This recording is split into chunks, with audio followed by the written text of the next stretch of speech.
Welcome to Liberty Vault Live. Thanks for being here again, guys. It's the third weekend that I've done this, and it's good to see you. It's happy to be here in a live setting, which is quite a bit different than my typical content, but I do think it's fun to mix it in, and we got a lot to talk about, a lot to get into. Small show.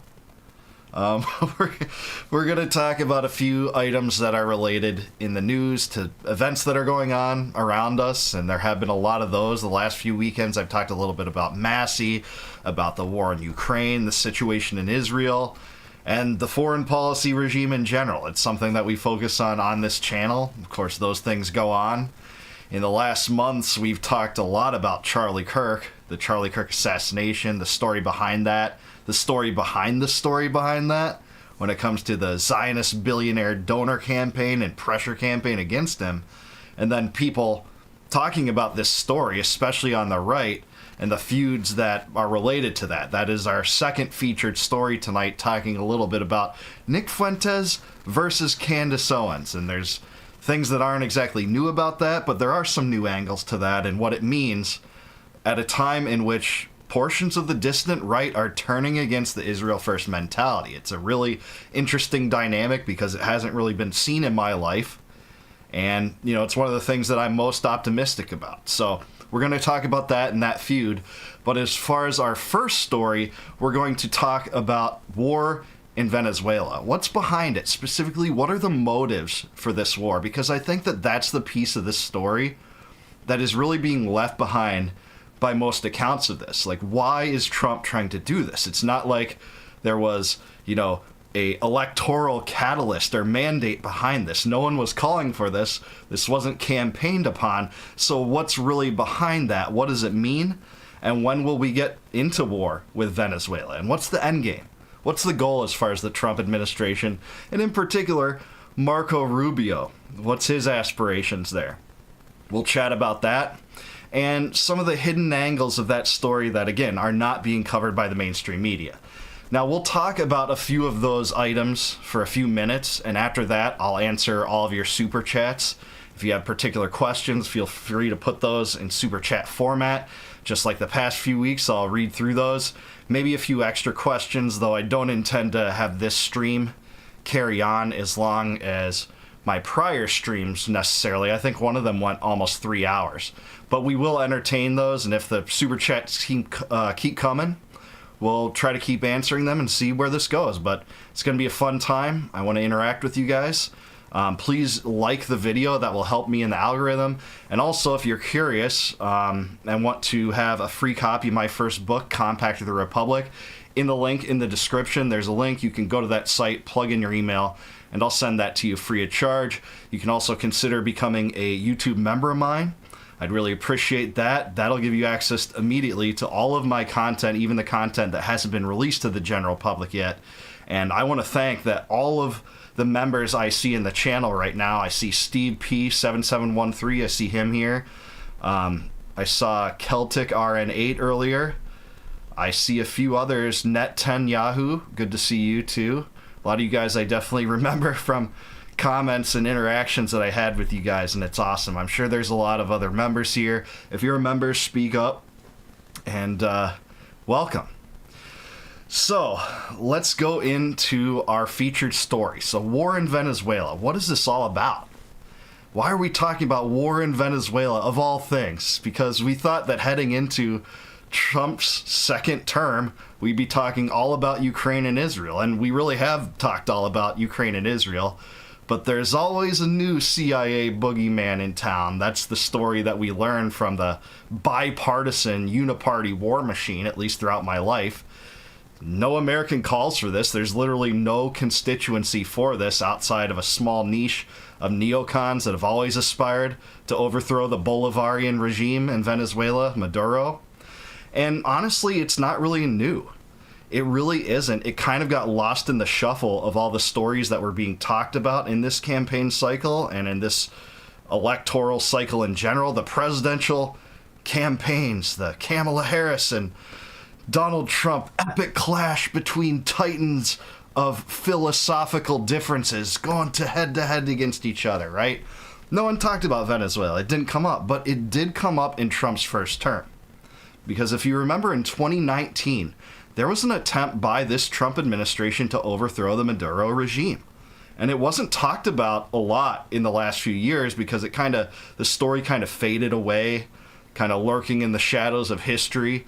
But it has been revived again because if you remember, in 2019, the Trump administration had declared that the last presidential election that had happened in Venezuela, which led to the elevation of Maduro, was illegitimate.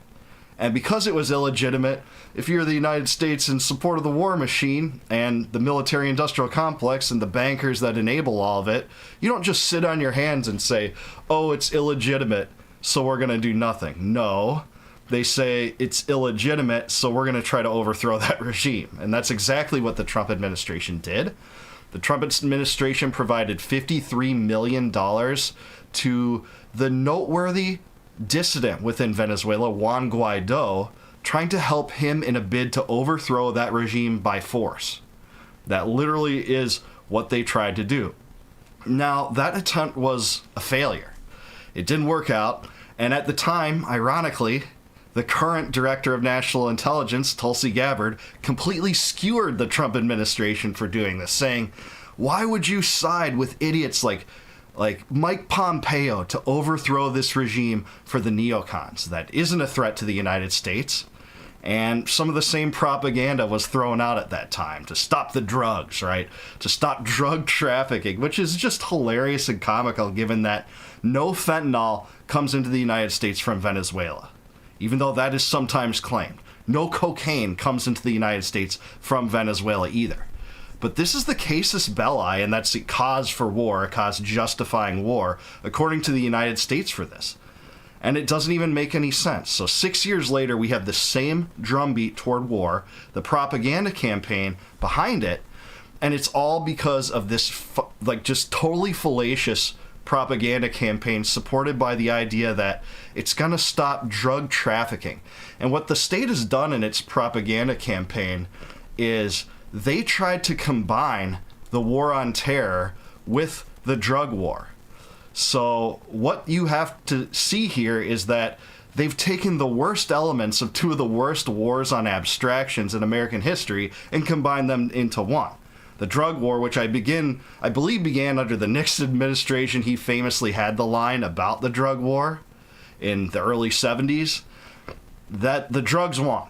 Guys, the drugs won. Prohibition didn't work. It didn't work in terms of alcohol, and it doesn't work in terms of the war on drugs. Doesn't work whatsoever. And no matter how much you make something illegal, that will just create a new market, a black market that exists without control, without much competition, such that it's more dangerous for people when there is that kind of situation, rather than when it is legalized. And the war on terror. The war on terror that yielded such results as, I don't know, the initiation of open market slave trading in Libya, the scattering of Gaddafi's sub-Saharan weapons throughout the sub-Saharan region. We got the overthrow of the Syrian regime, taking out the Shia Alawite Assad out in favor of, Al-Qaeda. The founder of al-Nusra, the affiliate of Al-Qaeda in Syria, al-Shara, is now the leader of Syria, because Israel didn't want Assad. They sided with the fundamentalist Sunnis in ISIS and Al-Qaeda over the Alawites. That's why the United States did that. They participated in this through an operation called Operation Timber Sycamore. And that's just the start.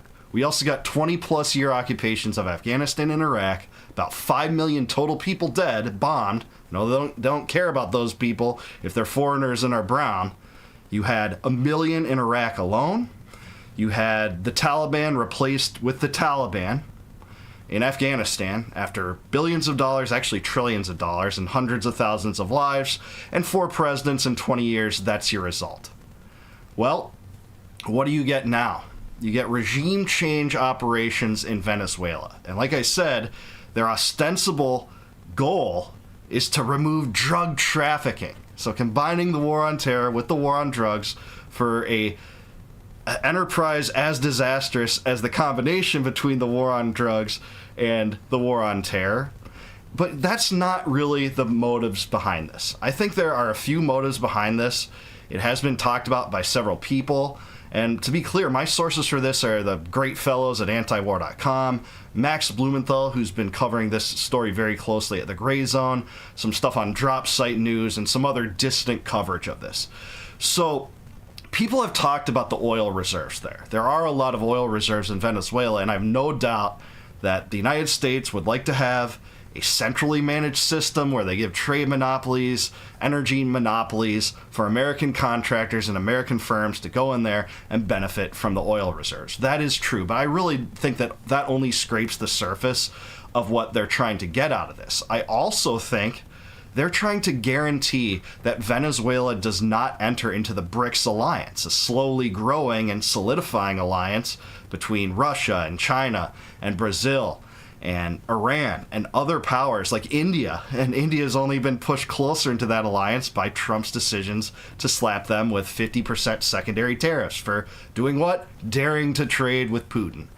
And Trump had every opportunity to extract India from that alliance because of his closeness with Modi. That was seen and demonstrated in his first term. The two leaders were extremely close.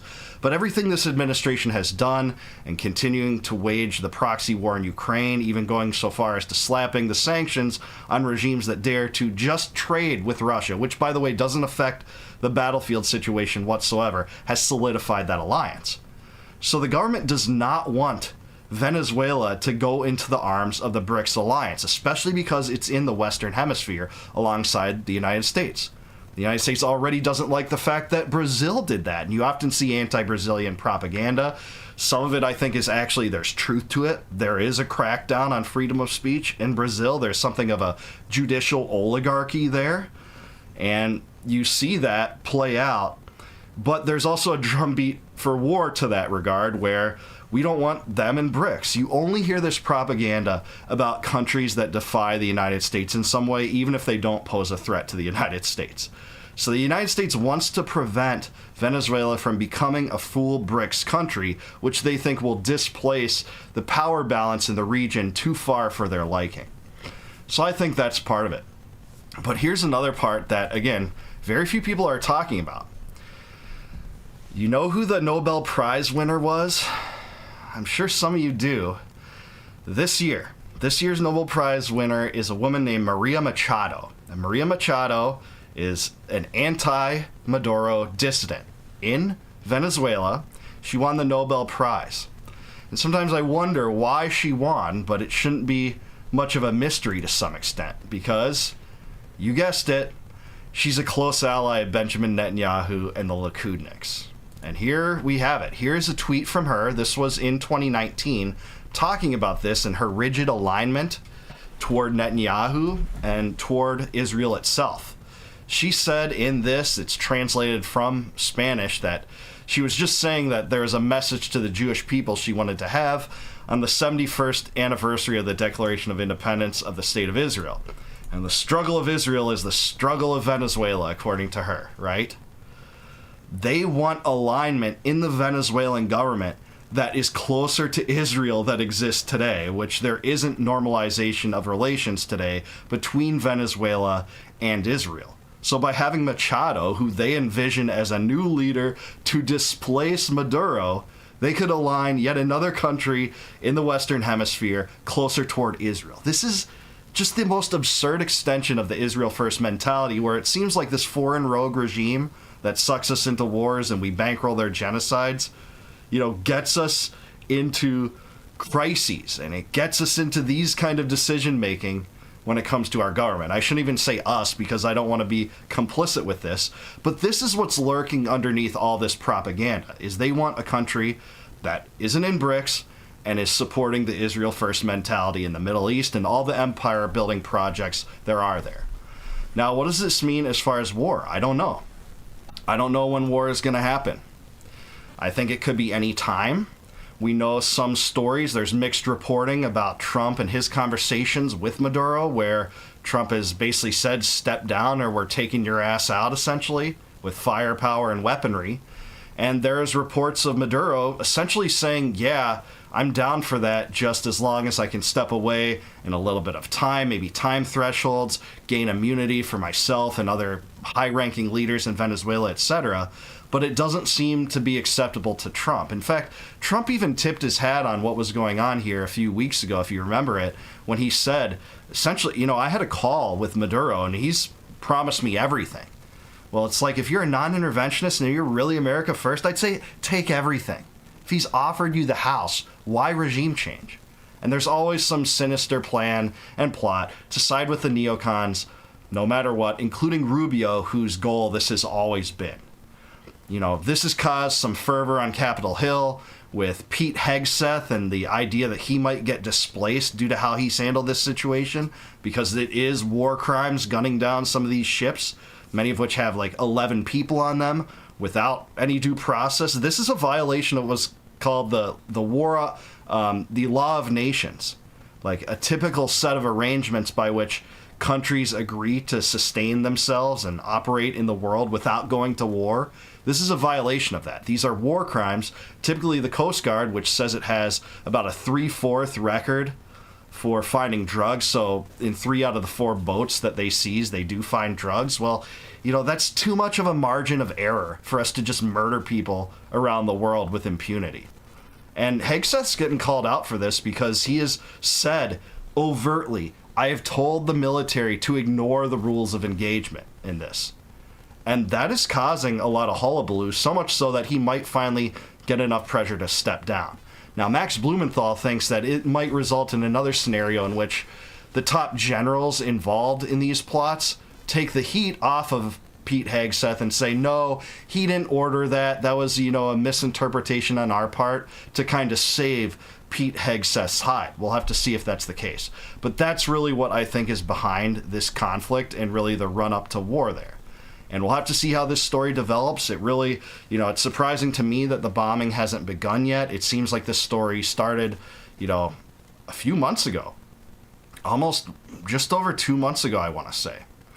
So, that is true, Random Traveler. Javier Milei in Argentina is an outspoken advocate for Israel. Now, I'm a Milei fan when it comes to domestic policy. I'm a radical libertarian like him. But I also an American first. America's my country, and I think it was disastrous to give Argentina a $40 billion bailout over a currency swap. They tried to sell this like this isn't an actual bailout, even though the Argentine economy is failing. But it's not failing because of Javier Milei. If you follow Argentine politics, what happened is he didn't have very much congressional power at all. It's also a bicameral legislature over there, where his party, La Libertad Avanza, wants to stop all expenditures. They want to stop all additional spending, and the opposition party got through 2 giant bills on him without his approval. They overrode his vetoes on that, creating incredible debt and commitments for debt expenditures that they weren't prepared to do. And Javier Milei has made it his program not to emit new currencies. But I don't care how pro-Israel Milei is. And I don't care how much good he's done for his populace, which inflation has shrunk there, incredibly so, in his tenure. But at the same time, again, I would not call for bailing out any country, let alone Argentina. We wouldn't have called for that in 2017 when the Venezuelan currency was failing. We shouldn't support that for Milei either. It's also worth noting that Milei hasn't devoted a single cent from his country's treasury to Israel, whereas the United States gives on typical years $4 billion a year, and then since October 7th, about $30 billion a year. So Argentina wants to become a close ally with the United States and a NATO partner of sorts. I think they've applied to NATO, and that is seen as a way to displace the BRICS countries in South America too, so that's important to note. All right, we're going to get into the second story, but I just wanted to thank everyone. Celtic RN8, I really appreciate your super chat, and since it's on this subject, I will mention it right now. Liberty Vault, does Venezuela need BRICS, or does BRICS need Venezuela? Should we ask Rubio? Well, BRICS BRICS doesn't need Venezuela. BRICS is already a powerhouse of sorts that has kind of replaced, in some ways, the old Warsaw Pact to displace the power that was held by the NATO countries when NATO didn't dissolve, idiotically so, at the end of the Cold War. And I think all the evidence is they just grow stronger. And it's not even that they're growing stronger because of, things that their countries are doing to benefit. It's really the United States squandering our power and getting into wars with, say, Iran and Russia, two countries that are BRICS allies, is convincing a lot of the other countries that are not so rigidly in this BRICS mindset to be even closer into the BRICS mindset. And I think that's the most dangerous thing that has resulted from the Trump administration. So I appreciate your question there. We're going to go to the next story. Let's go to the next story, and then I'll answer more super chats. I just wanted to answer that one because Celtic RN8 is one of the first members on this channel. I really appreciate her. She's the greatest. Chimes in all the time, and it was on that topic anyway. But I thank you all for the other super chats. We will answer them. Let's get into the second featured story. Our second featured story is on Nick Fuentes versus Candace Owens. Nick Fuentes versus Candace Owens. A lot of you guys have been following this, and the story's related to this. I don't want to make this just as like a gossip soap opera. I want to kind of lay the background and kind of talk about what we're talking about here. So, for those of you that aren't aware, on September 10th, Charlie Kirk was assassinated in Utah Valley University in Utah. And since that happened and a suspect was apprehended a few days after that, there's been a lot of hullabaloo. Things don't make sense. Things that aren't conducive with the FBI narrative that this was just a lone nut doing a killing have been raised, and Candace Owens has taken it under her own volition to conduct her own investigation, believing that the FBI, can't really blame her for this, isn't exactly trustworthy, and that's something that I'll always defend. I'll always defend anyone from conducting their own investigations, and in a way, I'm very encouraged by it, because this is really the new era of new independent media where that can happen, where you can have independent investigations take place by content creators and people that they network with, people that they share resources with, spend money on things to conduct these operations, because we know that the FBI is hopelessly corrupt. And it is hopelessly corrupt no matter who you elect, because no matter who you elect, you always get John McCain. You always get J. Edgar Hoover. There's J. Edgar Hoover today. His name's just Kash Patel, and he covered up a child sex trafficking ring that involved some of the most prominent people in the world, and was probably part of a Mossad blackmail operation, by the way. Not exactly politically correct to say that, but we know of Epstein's ties to Israel. We've talked about that in a lot of shows. So what Candace Owens has really been doing for the last few months is bringing up a lot of different angles about what could explain this, who might have been involved. There's been times where she's accused Lance Twigg of being involved. That is the roommate, the transitioning roommate of Tyler Robinson, the suspect that they have held. She has accused George Zinn. That is an interesting angle in my mind. There was a decoy guy of sorts that first said that I was the shooter right at Utah Valley University. He was apprehended at first, and then later at the police office he said, no, I wasn't really the real shooter. I just claimed that I was the real shooter so that the real shooter could get away. And then this guy was released very shortly after that. It's just like, even if you were mentally deranged, that's something that a lot of mentally deranged people would not say. Sure seems like there might be more there than I'm thinking. There's other oddities that can't be explained, not necessarily pointing to a different gunman per se. There is stuff like that that has been raised, but the fact that a 30-06 round apparently stuck in this guy's neck, and they're not going to produce the autopsy for the public to look at it. We just have to take Andrew Colvett, who's the spokesman of Turning Point USA's word for the fact that he had superhuman skin, and, it was a miracle of his great strength that the round stuck in his neck. You could read, don't take my word for it, you could read his tweet on that. So Candace is bringing up a lot of this stuff. Now, Nick Fuentes has always been very critical of Candace Owens, not just for this, but before this, they had an adversarial interview, and I wouldn't even necessarily characterize it as that when I was first watching it. I thought that when Candace Owens had Nick Fuentes on her show several months ago, it was actually mostly cordial.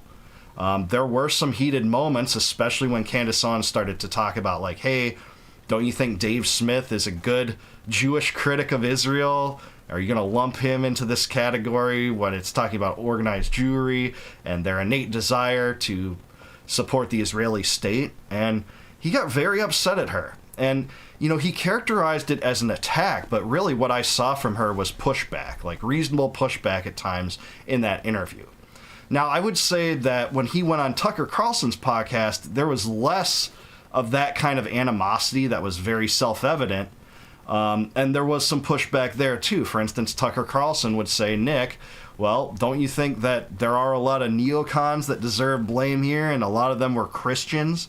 And you wouldn't necessarily just blame someone that influenced you into doing what you do. Ultimately, you're culpable if you're the president or vice president, Bush or Cheney, or the Secretary of Defense, Donald Rumsfeld, or the Deputy Secretary of Defense, Paul Wolfowitz. Wouldn't you blame Wolfowitz was Jewish, but the rest were Christian Zionists? Wouldn't you still blame them? And it's saying essentially that it's narrowing it too much to say that this is the result of organized Jewry, that we have this warped empire building scheme in the Middle East. And Nick had his answers for that. Tucker also brought up the fact that, hey, some of the best critics of Israel are Jewish, like Dave Smith and like Jeffrey Sachs, two of the people that we react to a lot on this show. So Nick has always blasted Candace Owens, essentially calling her a total kook since all this came out, and generally adopting the FBI narrative on the Charlie Kirk assassination, saying, I'm open to things that might indicate a conspiracy, but as of now, I haven't really seen the evidence to suggest that. And by the way, I don't think that's necessarily an unreasonable take, but in my mind, Nick goes beyond this by saying stuff like, well, who would have killed Charlie Kirk? No one would have killed Charlie Kirk in the government. He was Israel's top guy, and Israel wouldn't be involved in killing their top guy, and saying things like, he was a devoted Zionist until the end. And I have problems with this narrative, especially because of what's come out since this assassination, is when you had Candace Owens revealing, after weeks of lies by people that were privy to Charlie Kirk's private messages, that he had decided to, quote, leave the pro-Israel cause. That's right. So 48 hours before his death, he was in the middle of this feud with billionaire Zionist donors to his organization, Turning Point USA, that were threatening to withdraw donations.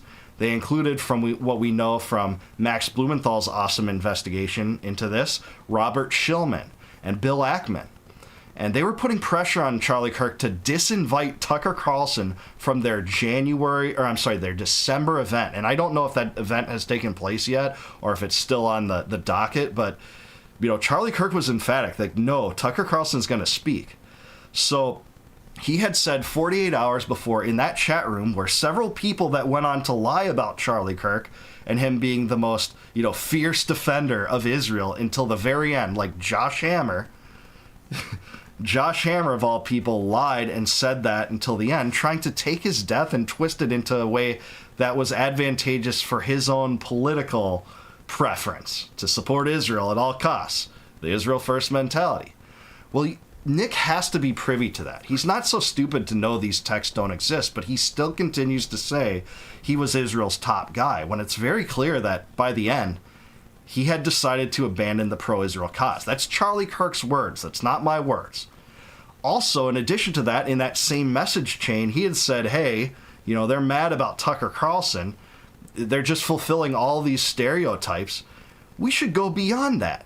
We shouldn't even try to mend the animosities, try to smooth things out, and try to find like a middle ground here. No, we should think about inviting Candace Owens, another individual that the Zionist billionaire donor class to Turning Point USA would not want to speak. Would not want them to speak, because that class of people that is supporting Turning Point USA, they don't want debates. They don't want, criticism toward Israel. They just want Hasbara. They want Zionist propaganda. They want it shoved down our throats like we've received through the entirety of our lives from cable news, both political parties, the mainstream media, all these narratives about how Israel is the beacon of democracy in the Middle East. It's just defending itself. It never does something that's uncouth or, we derive such a benefit from it. They're only defending themselves. All this nonsense, right? That's all they want. They didn't want Tucker Carlson speaking at his event, which he did have a few months before that. He didn't want Dave Smith debating Josh Hammer, knowing the debate experience and prowess and success that Dave Smith has in dismantling Zionists, as he did there. And that was palpable. You could hear it. You could hear that the praise and the pop that Dave Smith got was much bigger than Josh Hammer. And let's just face it, Dave Smith's a lot smarter than Josh Hammer, regardless of what you think on the Israel question. So, recently Nick went off on Candace Owens again. Last night he completely went off, smearing her, calling her a total kook, saying that she's going off nothing, saying that, none of her evidence is compelling, that Charlie remained the most ardent fan of Israel ever. It's caused a lot of people to believe that Nick is either too bitter about his personal animosities with Candace Owens to see why, some of this stuff might be relevant. Like a text message 48 hours in advance saying I have no choice but to leave the pro-Israel cause. But he's continued to pile on her over and over and over. I watched just about all the episodes of America First, and he also piled on Tucker Carlson very heavily this week, saying that, Tucker Carlson bit him in the back. He accused Tucker Carlson of calling him an anti-Semite. Tucker Carlson's been on several podcasts talking about how, justifying why he interviewed Fuentes. He's been pretty rigid in defending that and pretty unapologetic in that, and talking about the related questions regarding Israel and the Israel lobby and AIPAC. There's been times where he says, I reject all the anti-Semitic stuff, but, I think it was right to interview Fuentes. Why wouldn't I? He's reached such prominence, and he just can't be ignored anymore like Ben Shapiro and Mark Levin expect him to be, as Ben Shapiro and Mark Levin become more and more irrelevant. So Nick's gone on a crusade against both Candace and Tucker. Candace most specifically last night. I think it was about a 30-minute rant against Candace Owens. And it just seems to pile on over and over, where Nick Fuentes takes the shortest possible criticism, portrays it as an attack, characterizes himself as the victim every single time, and in doing so, does full episodes of his show berating some of the most prominent and most persuasive and biggest critics of Israel on the right. And this is at a unique time where a lot of the right is peeling off this Israel first mentality, this support for Israel that we've always expected to have. And it's called for a lot of people to come out and say, well, he's a Fed. And in a way, I'm sympathetic to that argument. I don't have the proof that he's a Fed, by the way. But it does seem like Nick Fuentes gets in all of these adversarial fights with some of these big critics on the right. People like Dave Smith at times. They seem to have mended their animosities at times. When he went on Dave Smith's show a few months back, they seem to be on better terms now, but he's feuded with Dave Smith over Israel, over an issue that they ostensibly have the same policy prescription for, to not support Israel.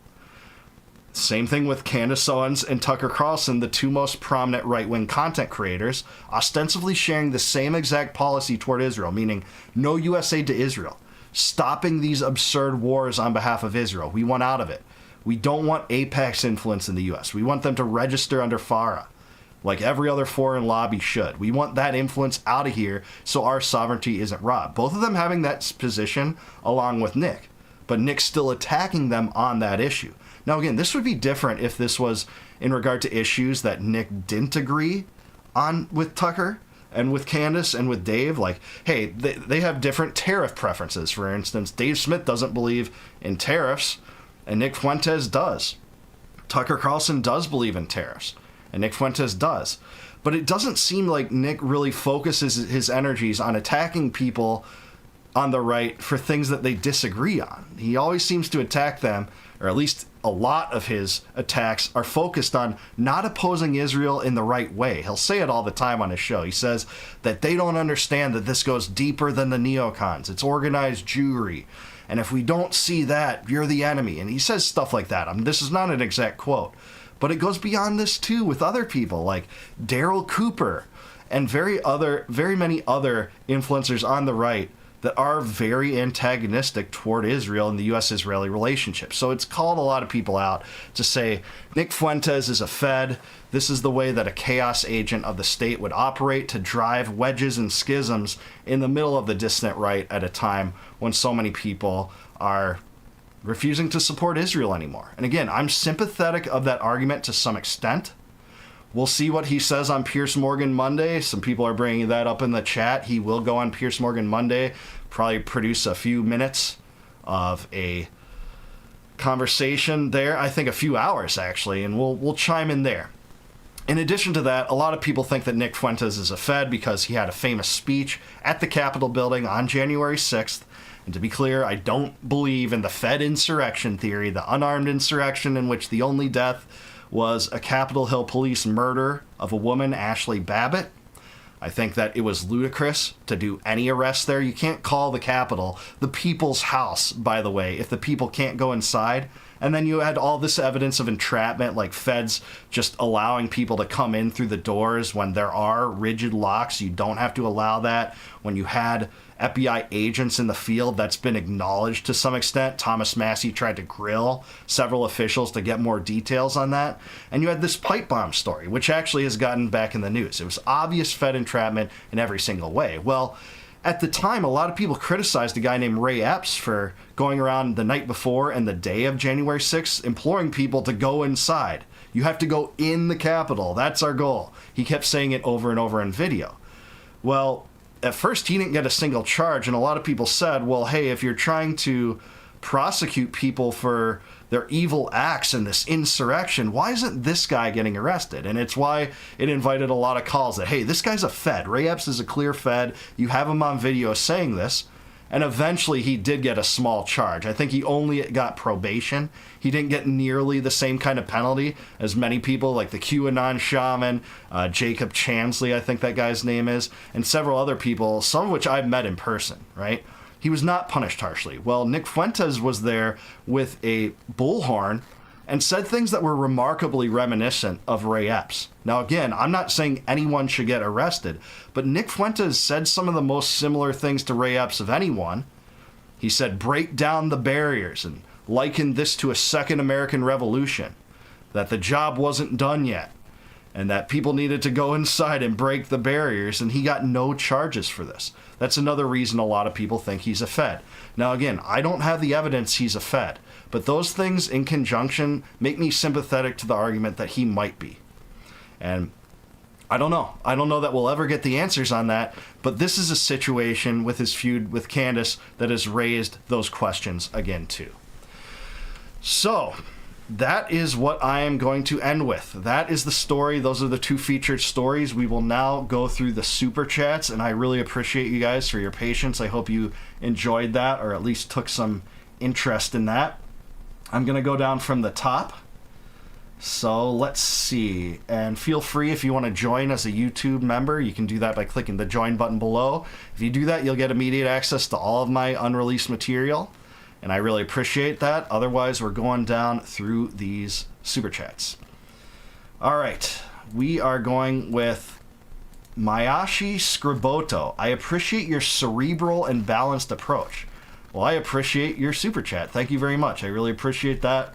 I try to be as balanced as I can, but I won't say I'm unbiased. I have obvious perspectives, as you guys know, but I do try to call balls and strikes. And none of my audience, I don't think, except for like very ardent, like right-wing libertarians, will agree with me on everything. We do have some Rothbardians and Hoppians probably here that would, for the most part. But I know that's not everyone, but I do appreciate you if you entertain the fact that I'm being genuine with my beliefs. If you depart from me in terms of economics or foreign policy or deep state stuff, fair enough, but I do try to be calling balls and strikes and have genuine opinions that aren't tainted by like tribalism. That's what I hate the most, the uniparty. All right. Taroman Harris 172, thank you for the super chat, $10. I really appreciate that. He says, hello, have you heard of the Isaac Accords, the globalist Zionist plan for Latin America? DD Geopolitics did a segment on it. Yes, BRICS is all part of the Zionist plan for Latin America. No, I haven't. I'd be interested in pursuing that. My mind's open to it, but I can see how Zionism is a part of it because, yeah, they want to insert Maduro into Venezuela. She is a pro-Netanyahu Likudnik that wants a tighter arrangement with Netanyahu and with Israel in general. So I have no doubt that that's part of it, for sure. But I'm not aware of the Isaac Accords in general. Maybe I should look into that. All right. Secret World Secret Studios. Thank you so much for the $10 super chat. Very kind of you.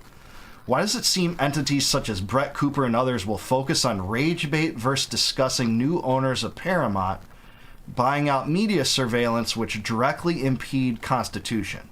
Okay, so what you're referring to is there is a Zionist buyout at Paramount. We had the Ellisons do that.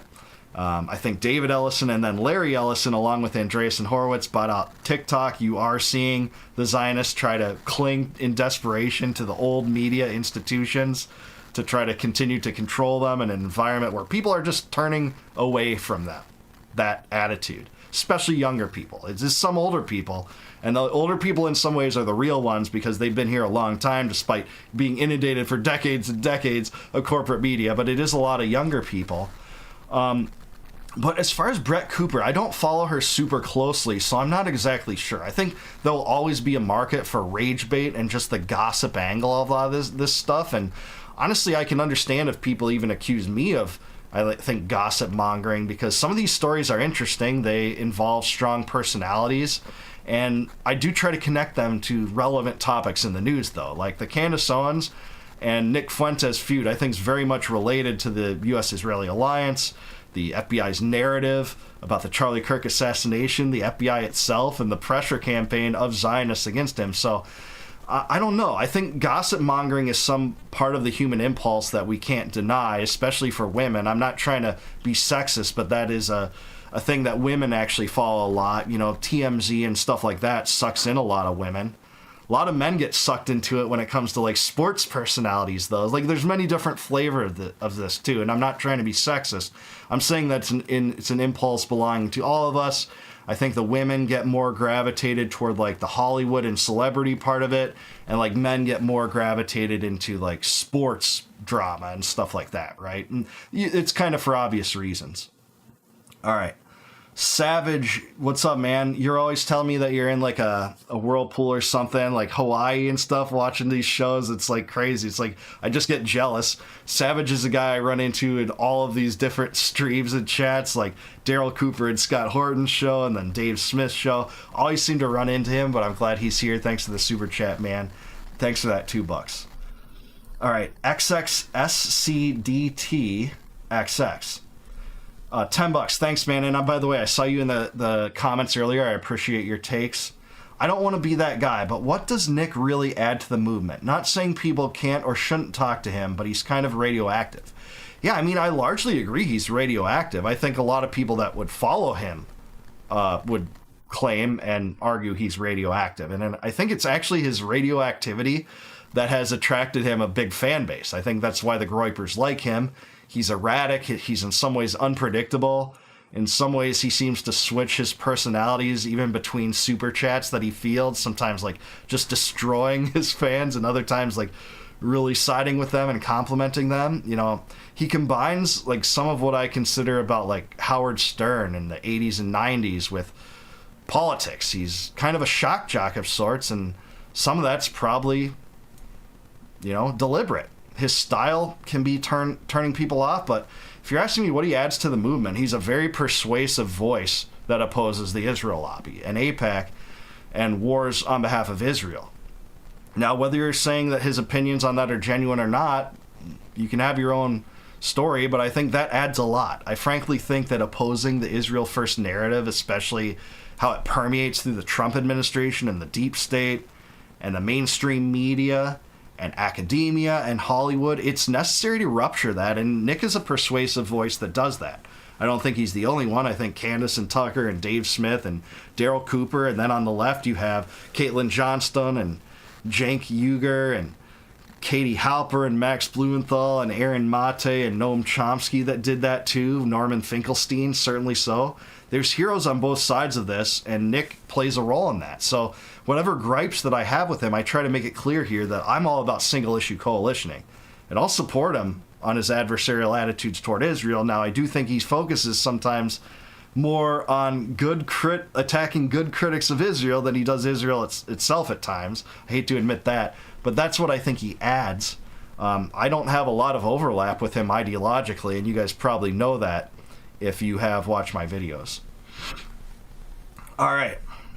Celtic RN8 with another super chat. Thank you so much, Celtic. Monica, again, one of my first members. I always appreciate her. She says, sidebar, though, Liberty Vault. Utah has a large Mormon faith. Children of staunch Mormons are typically, at minimum, bilingual. Hence, our great state of Utah has been a recruitment ground for ABC agencies. Interesting. Is that true? Is it true that Mormons are typically bilingual? I actually did not know that. So Utah would be a breeding ground for the deep state because of this bilingual characteristic, this skill set. I have no doubt that the deep state does want translators and stuff like that, and potential assets in the field that speak multiple languages, certainly so. But I didn't know that that was like very focused on in the Mormon community. Actually, you learn something new every day if that's the truth. So thanks for letting me know that, Monica. All right.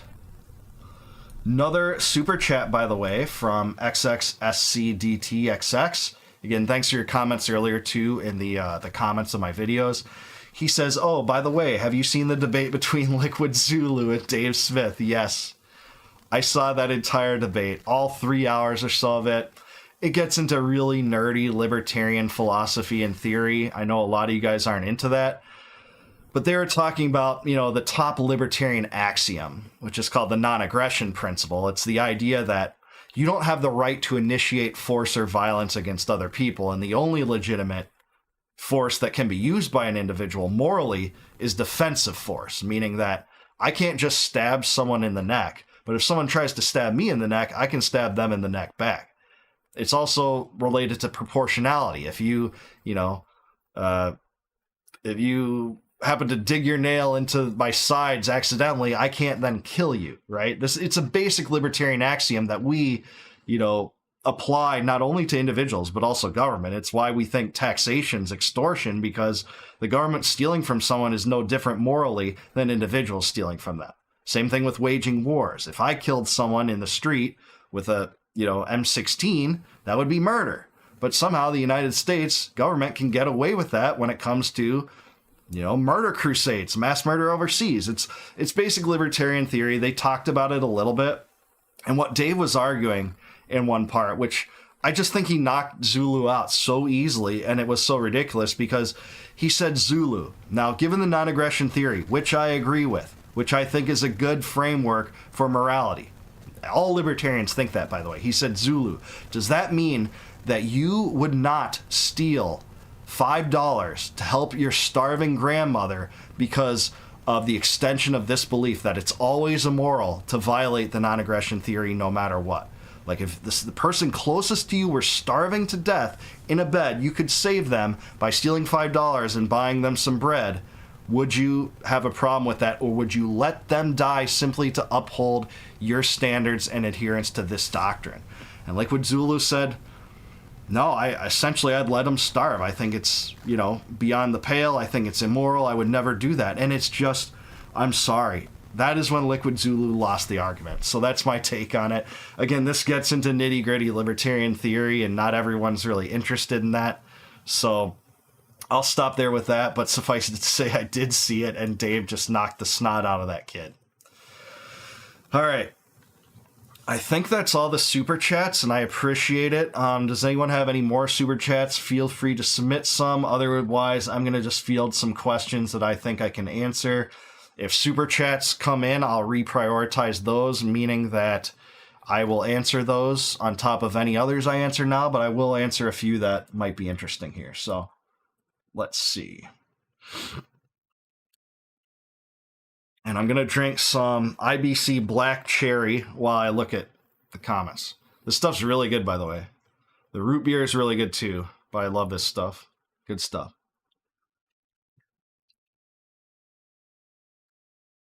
All right, let's see questions here. Oh, we got a super chat, so we'll go to that. So Left-Wing Nationalist says Rogan 2028. He beats Josh Shapiro and Vance in a three-way race. MTG, Tucker, Massey can't win progressives. Rogan can. Well, yeah, I think Rogan could win a lot of progressives, actually. But at the same time, Rogan provides like an incredible, unparalleled service and, provides a skill set that very few people have doing exactly what he's doing now. So Rogan already moves the needle a lot on his own no matter what. So what makes you think that he'll necessarily move it more if he runs for president? Actually, doing what he does, putting out the content he does, that's like the most watched content ever, that's unparalleled except by sometimes Candace Owens and sometimes Tucker and maybe a few others here and there at times, like rarely though. I don't know that he'd even have as much of an impact as any American president would on moving the needle in any direction he wanted. Plus, he doesn't even seem to be that politically charged. He's not that philosophic. Doesn't mean you can't run for office. Obviously, a lot of people that aren't philosophical run for office. How about the current president, Donald Trump? But I don't know. I don't see Joe Rogan running. But yeah, we'll have to see. Shapiro might run, Whitmer might run, Newsom might run, AOC might run. Otherwise, I think it's like Vance and Rubio and Vivek. That's going to be interesting. We'll see. There's not a lot to like about most of that, if you ask me. But thanks for the super chat. I appreciate it, left-wing nationalist. Rogan's show, he has a lot of good guests at times. Netanyahu says Nick seems like a loose cannon. He often is. But people love him for that, right? A lot of people really love him for being a loose cannon. Like, that's the point at times, right? Like, we love this guy because he's a loose cannon. And you never know when he'll drop the cannon into, like, his soliloquies and monologues. That's why a lot of people love him. There's no denying that. Oh, Xtalk999, $4. Hey, I really appreciate you. Thank you for that super chat. That's very kind of you. All right, let's see here. Okay, someone is saying Beauty from our Lord's Estate says Tucker is still scheduled to speak at America Fest 12/18 to 12/21. However, Tim Pool was disinvited. Was he? It actually kind of surprises me that Tim Pool was disinvited, especially because he seems to side with the Turning Point USA folks a lot.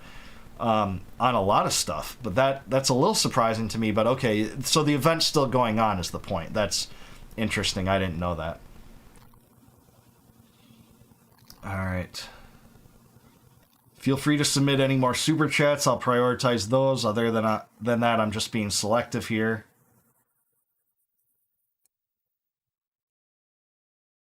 Bastello Maserati says, praise the Lord, Nick gave us Liberty Vault and Purge Viral. I appreciate the kind words, but I actually didn't even start to react to much Nick Fuentes content until many months after I started. A lot of people critiqued me for that, and it wasn't that I thought that he was never had anything to add to the conversation or wasn't ever important. It was just that I was a little bit more unfamiliar with his work, and I didn't think that he was saying a lot of things that were that different in terms of the issues I cared about compared to other podcasters that I was covering. Plus, I just didn't use Rumble very often, and I wasn't very familiar with the platform.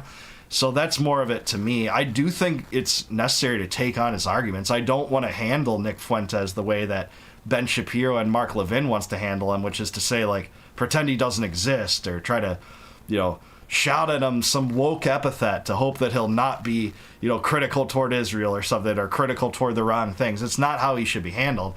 And in fact, it was Shapiro and Mark Levin that kind of Streisand affected him to the moon. So it's like, no, we are going to cover him. We are going to call balls and strikes. We are going to react to him. But it wasn't, that wasn't what got me here. I think I had something like 250,000 subscribers before I even reacted to one of his videos.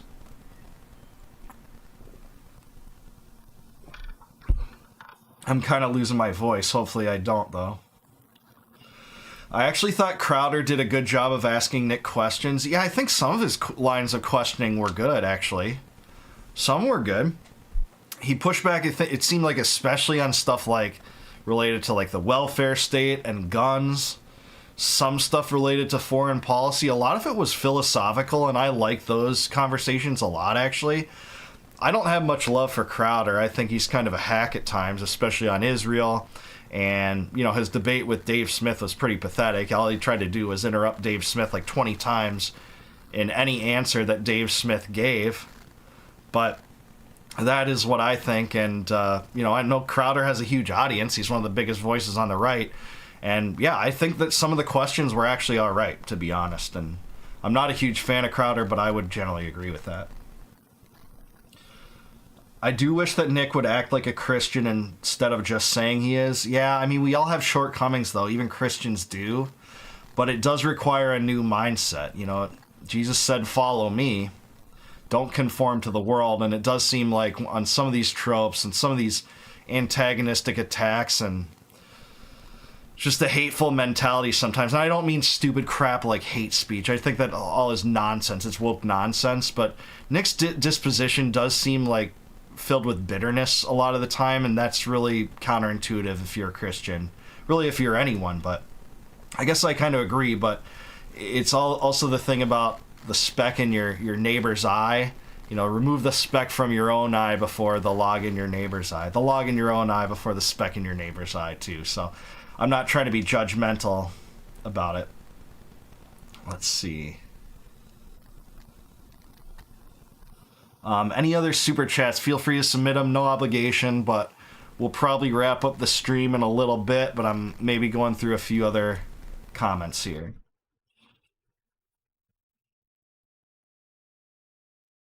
You lad, do you know the difference between a man and an occult of personality, right? An occult of personality? He says OCCULT, occult of personality. I think you mean a cult of personality. Yeah, I think I know the difference. Yeah, who's Liquid Zulu? Don't worry about that. Let's see. What's the criteria for being a Fed? That you're employed by the federal government. And usually when they make that lingo up, it's usually meaning you're a Fed asset, meaning you're either providing information to the feds, you're a disruptive or chaos agent to the feds, or you're an access agent, like you're being paid to get close to prominent people, compromise them in some way, or provide that information to the feds. That's what people usually mean. But if you're talking about Fed all-encompassing, I guess you could argue anyone that works for the federal government is a Fed, but usually people mean assets.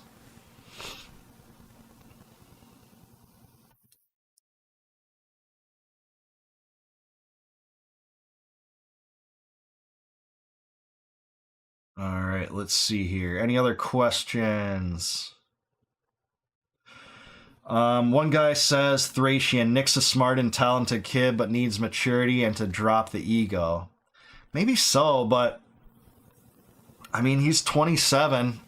He has been mistreated by a lot of society. He was basically canceled, debanked, deplatformed. Yeah, all of his social media accounts are essentially banned outside of like X and Rumble. He has been treated pretty harshly, man, by any measure, especially at his age. I think that a lot of that happened to him when he was like 18. That's pretty wrong-headed no matter what he says, and he can have all the immaturity and all the ego in the world, and it won't justify that if you're asking me. Now, that's not to say businesses can't do that, but a lot of those businesses were pressured by the government to do that, and it doesn't just stop with that kind of behavior. It happened with the vaccines and the COVID tyranny, where people would say, businesses can do what they want. They're a private business. They can do what they want. But that's not what was happening. What was happening was the government was pressuring these businesses to engage in nefarious behavior, violate individual rights in the process, etc. That's what the Twitter files revealed. And the same thing happened with tech censorship and the attempt to kind of end Fuentes, which didn't work. And the fact that it didn't work is actually very uplifting to me, because the regime has lost control of the information. I mean, let's just be real about it. It's not just CNN and MSNBC and Fox News and the New York Times and the Washington Post running everything. You know, thankfully we have more options, more choices, more voices. That's a good thing, no matter what those voices are, if you're asking me, because the solution to speech you don't like, it's not more censorship, it's more speech. And it's always more speech, no matter how cruel that speech is, no matter how vile you think that speech is. It's that vile speech that needs the most defense because it is vile. Because as a precedent, if you remove that, anyone can just cite vile speech as cause for removal and censorship. Ooh, 2 super chats. All right. $10 one. Secret World, Secret Studios. Chance of interviewing Pasta Yardula and Kurt Metzger. Also, could you please update audience on R5 Initiative in concert with BRICS evolution versus USD Western power bias on trade. Okay, so I have talked to Craig Pasta Yardula. I like that guy. Good dissident left winger. I know he at least worked with Jimmy Dore or something for a while. I've never worked with Metzger. I would definitely talk to those guys. I like Craig a lot. He invited me on his show, I think 2 years ago, and I went on Pasta to Go with Craig Yardula. That's what his show was. I would definitely talk to him. As far as the R5 initiative, with BRICS Evolution, I'm not really familiar what that is. Maybe that's me being an idiot, but I just don't know. All right, Ryan Villadsen with another super chat. Thanks, Ryan. I really appreciate it. Ryan says, Nick's acceptance from the mainstream influencers after Charlie's murder is no accident. Now he pushes the FBI's narrative. He's compromised. Yeah, I mean, he does seem to adhere to the FBI narrative almost to a T, which to me is hard to do. Like, I can understand if you think Tyler Robinson was involved. I think he was involved. And Candace Owens has even said, point blank on her show, I think Tyler Robinson was involved. Of course, she thinks it goes deeper. She has said that, and then she also, at another episode later, said that he's a patsy. So at one point, she at least thought that. And I don't think it's unreasonable to think that. I don't think it's unreasonable to ask for evidence. But at the same time, when you're going on these major podcasts and saying stuff like, he was Israel's top guy, they'd have no reason to kill Israel. After seeing how Netanyahu lied about him, about saying that he went to the grave pro-Israel as could be, even though we know that he wasn't, based on those messages Candace Owens revealed. We know he was getting into verbal spats with the pro-Zionist donor class, including one group of them headed by Bill Ackman, where they went out to kind of a retreat to try to rein him in, pull him back into the Hasbara, toe the line, Charlie, this isn't working for us. And he's still willing to say he's Israel's top guy. When he went on Megyn Kelly's show on August 6th, 2025, complaining about how his integrity and character was being questioned for criticisms toward Israel. And you could see his frustration was leaping out of that video screen. I know some of you guys watched that episode, and I'd recommend you to. I don't think that you can watch that episode and say that, like, he was totally dead set on supporting Israel and anything and everything then. So yeah, it does seem like he's backing generally the FBI's narrative. At the same time, though, I can understand why some of it might be accurate. That's not to say I think the FBI is trustworthy. It's actually me saying that you should use your reason, you should use your logic, your skill set, your own research to come to your own conclusions, because the FBI by default shouldn't be trusted. It's your logic and your reason and the application of those things to the real world that should guide you in what is to be the truth. So I hope, Ryan, that answers it to some extent. All right, thanks for the super chats. Let's see. What are Rothbardians? Rothbardians are libertarian followers of the libertarian philosopher Murray Rothbard. Sometimes he's called Mr. Libertarian. Probably the most famous libertarian in the 20th century, outside of Ron Paul, is Murray Rothbard. He's considered the, he created a lot of the philosophical underpinnings of modern libertarianism. I think he's the greatest libertarian philosopher. I do happen to disagree with him on a few things, but overall I think he's the best libertarian philosopher ever. If you want the succinct book to read from Rothbard, it's called Anatomy of the State. It's a very short read. You can read it over a coffee in a morning, and it really puts into kind of some of the best verbalization libertarian beliefs.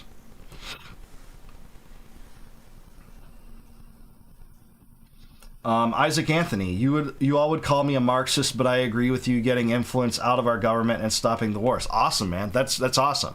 I'll align with anyone on that. If you're Marxist, if you're communist, and you want to get the Israeli influence out of our government, I'm with you. You're not my enemy on that. We might have differences in other regards, capitalism versus socialism, or we might have different priorities in terms of what the government should do versus what the government shouldn't do, but I'm with you on that. And I would align with anyone to do good and no one to do wrong. It's a quote from Frederick Douglass that I strongly agree with. So Isaac, I see you in my comments all the time. I really appreciate that. And yeah, I agree with you. There are Marxists, there are communists that watch this show. Maybe they hold their tongue when I talk about economics. I know a lot of people don't agree with that, but on the Israeli influence, it's something that can break the orthodox political paradigm, right? When we just think left versus right, when really we should think of, well, no, let's align on single issues. That way none of us have to compromise our principles and we can get really important stuff done. I think that's great. And Isaac, thanks, man. I really appreciate you, dude.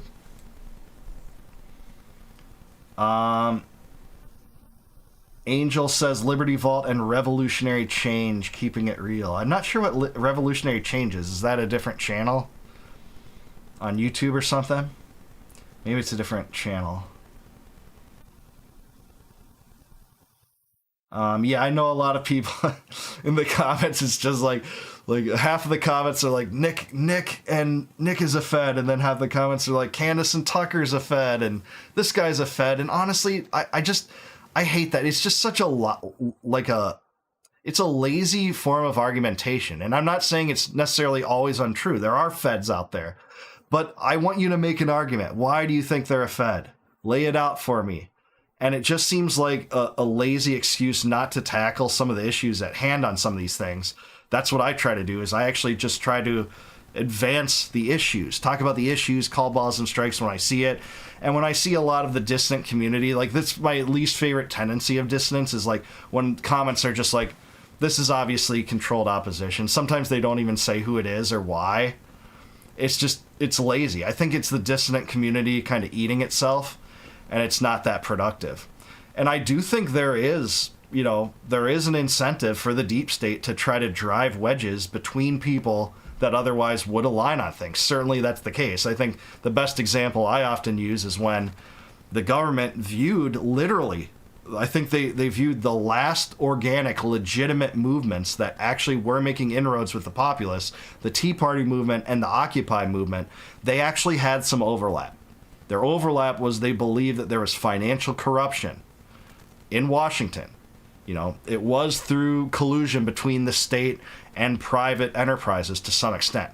Both of them believed that. It formed over the TARP bailouts, was like the biggest impetus behind this, and you saw overlap between those two organic movements. Well, what did you see happen? I think that's when you saw a lot of the culture war stuff injected inorganically by the deep state to push us against each other. War on women, abortion, culture war issues, driving wedges between those two groups that otherwise would have aligned on that. They wouldn't have aligned on everything. That is true. But I do think that's what the state did to disrupt those people. And I think you're going to see that, and you are maybe seeing that in terms of people that want to oppose Israel, that there are wedges being driven by the state actors and state assets specifically to maintain the Israeli stranglehold on our government, apex power, the influence of the Israel lobby in general, and the Israel first foreign policy. I hope you guys agree. I think a lot of you guys would agree with that. All right, Sophie Linksu, $5 super chat. Thank you, Sophie. New to libertarian views, your views on taxes. It's a no federal run tax, but state taxes to pay for roads. New to libertarian views, you're just asking my view on taxes. It's a no federal run tax, but state run taxes to pay for roads, fire departments, etc. So, I mean, if you're asking me strictly morally speaking, I think that taxes are odious. It's just theft. It's just theft that's done by people in government badges versus people in the public. I believe in voluntary charity, voluntary mutual aid, which did really take place of the state, the role that the state performs now, and it doesn't do so effectively prior to the advent of the welfare state. And the first welfare state really in the history of the world was Bismarck's in Germany in the 1870s. But before that, mutual aid ran the show, and Americans are the most charitable people in the world. We could pay for things we want on a voluntary basis, and if you don't believe me, just look at GoFundMe and platforms like that, where all sorts of charitable enterprises are driven by voluntary contributions, even when, we're taxed 50% of our wealth, 50% of our income. The government already taxes 50% of our income. In some cases, not every case. But even in that kind of situation, Americans are the most charitable people on earth. So what in the world would tell you that Americans wouldn't fund things that they want as services, and they could do that with modern technology, with GoFundMe and things like that? So I'm opposed to taxation. I think it's theft, but I do think there are relative the more moral taxes, if that makes sense, than other taxes. I would always say that they're immoral, but for instance, I don't think that the progressive income tax is the most equitable tax ever because it incentivizes and discourages productive labor and producing more. That's why I think that's the most odious tax, and we haven't had a permanent income tax in this country, before 1913. The country somehow survived about 130 years without it. Before that, most of the government was funded by tariffs and excises. Sometimes the tariffs were protectionist in nature, but some of the tariffs weren't even really protectionist. You can't say that about the 1816 tariff or the tariffs that came out in the 1840s. And under the Jefferson administration, the government was essentially funded by land sales. There weren't even any internal taxes whatsoever. So we can thrive as a society without extortion that's led by the barrel of the gun, and that's what taxation ultimately is. If you don't pay your taxes and you want to get away from them, you're thrown in jail. If you resist, you could be shot, all the way down to that. These policies aren't based on benevolence. They're based on the barrel of the gun. So that's what I think. I know not everyone will agree, but that's my thoughts. D Wheel says Ian Carroll's critique of Fuentes was epic. Was it? I mean, I reviewed that video. Some of you guys probably saw that. I think, Carroll's critiques are fair, but what I would say is Ian's a powerhouse in his own regard. So is Candace. They don't need Fuentes on their side to make it true. If they're standing behind truth and what they're saying is true about the narrative of Charlie Kirk's death, you don't need Nick Fuentes on your side. Nick Fuentes' endorsement's not a prerequisite for something being true. And sure, if you admire the guy, you'd like him to be by your side. Like any person you'd admire, I would like that, right?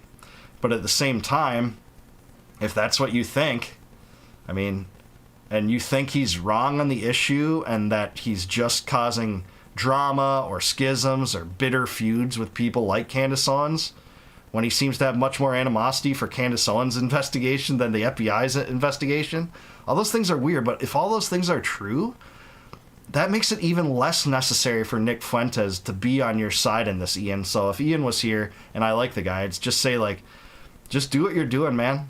Just support Candace, support her. There's things about Nick's take that I think's really dumb, especially saying that he was Israel's greatest defender. He was Israel's biggest guy. I don't think that. So...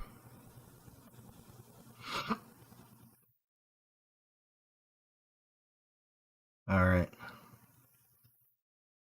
What's everyone's thoughts on the pipe bomber arrest by the FBI? It seems sketchy to me. I haven't looked deeply into that story, man. But what I will say is that Thomas Massie has raised a lot of suspicions on it, because I think what the feds are going with is he got the materials for it from Walmart, and no materials that you could buy from Walmart could build a bomb that would go off, I think, 16 hours after they were laid, or 8. I can't remember how many hours, but Massey has cast doubt on this. So that's enough for me to at least raise my eyebrows a little bit. So that's what I think. SCDTX, yeah. Biblical Anarchy is a really cool guy. His name's Jacob Winograd. He's a good friend of mine. Great channel. He hosted the Zulu versus Dave Smith debate.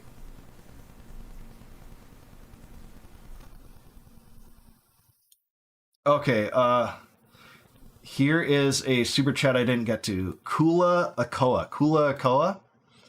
Nick seems to be flooding podcasts, and he says he believes the Fed narrative of Charlie's murder and downplaying questions as a conspiracy. Yeah, we did talk about that. I talked about that at length, maybe 15 minutes, and then I even added more kind of clarity to that, more meat and potatoes about what I think about it in this chat. So I'm hoping you heard that. If not, go back and listen to it after this. But yeah, I've spoken my piece on that, and I think you can see it if you go back and watch this video. You could even go back now if you don't want to continue watching me. Click back in the line, and I think I'm going to say around 20 minutes in, I think I covered it. So. All right. Nick is a hipster who is mad at this little band that... Okay, Nick is a hipster who is mad his little band's music went mainstream. I don't know, man. I don't know if that's an apt comparison, but it's kind of funny, I guess. Okay, we got another super chat. SCDTX. I feel like you ought to do a libertarianism explanation stream. I'd be into it. I would. It's just there's not that much of an audience for it, probably. I think that people want to hear my take on news more. They want to hear the dissident angle on that. And I just think, like, there's such a micro interest in libertarian philosophy.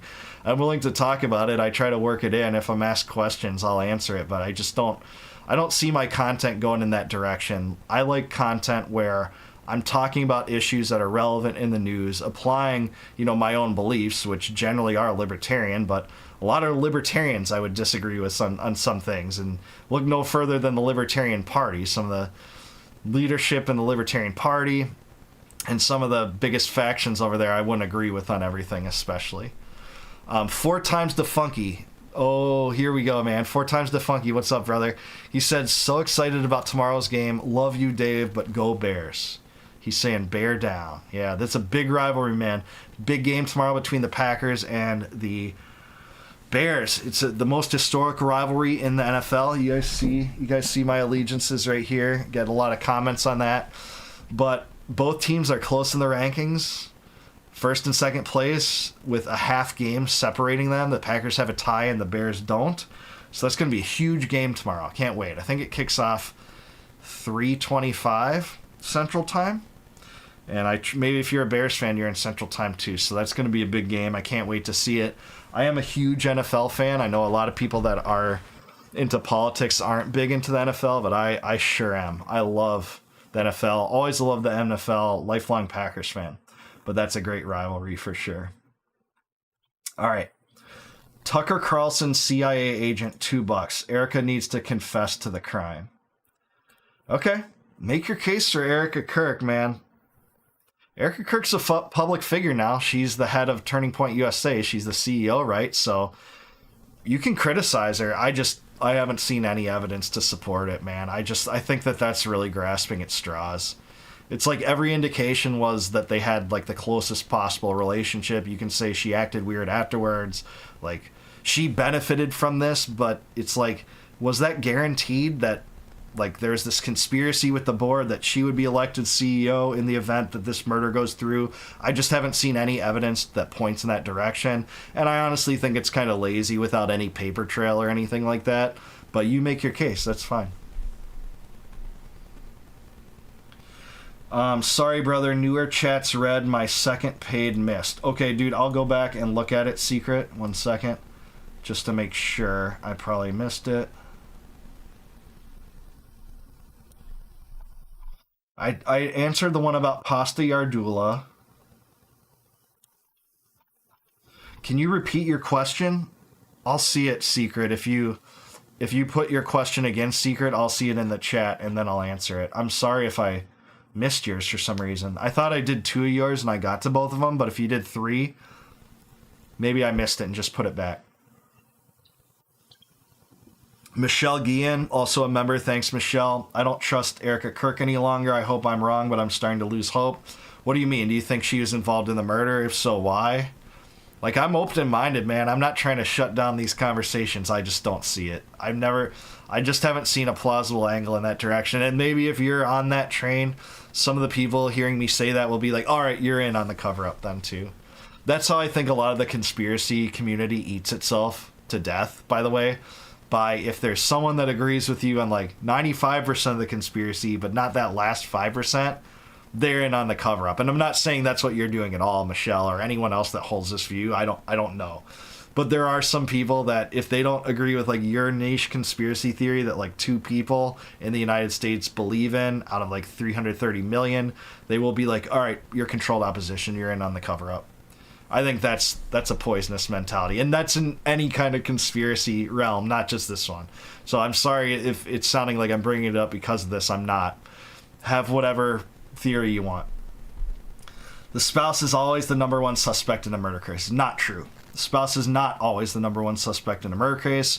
Do spouses kill their spouses often? Yeah, but they're definitely not always the number one suspect in a murder case. And especially in political assassinations. where there's not really evidence suggesting it outside of they acted weird. Trust me, bro. Shapiro lifted his eyebrow too far on this one question. It's just like, it's got to be more than that. It's irresponsible for it not to be. Secret Studios. Secret World. I don't see your question. Okay. Secret Studio says, oh, my feed must have glitched. Sorry, I'll go back. That's so weird. Cox Internet must hate my anti-Zio position. Yeah, I answered 2 years, I'm pretty sure, man. So if you listen to it back, I think you'll get the answer to your question from me. I think I did that. All right, let's see.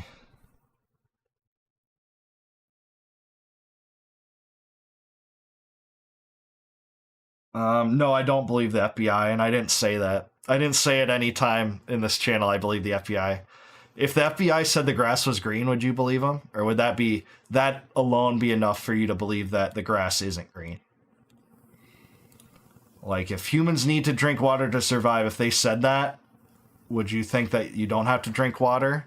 And that anyone that did drink water was an obvious rube that wanted to, be controlled opposition or be a advocate for the deep state?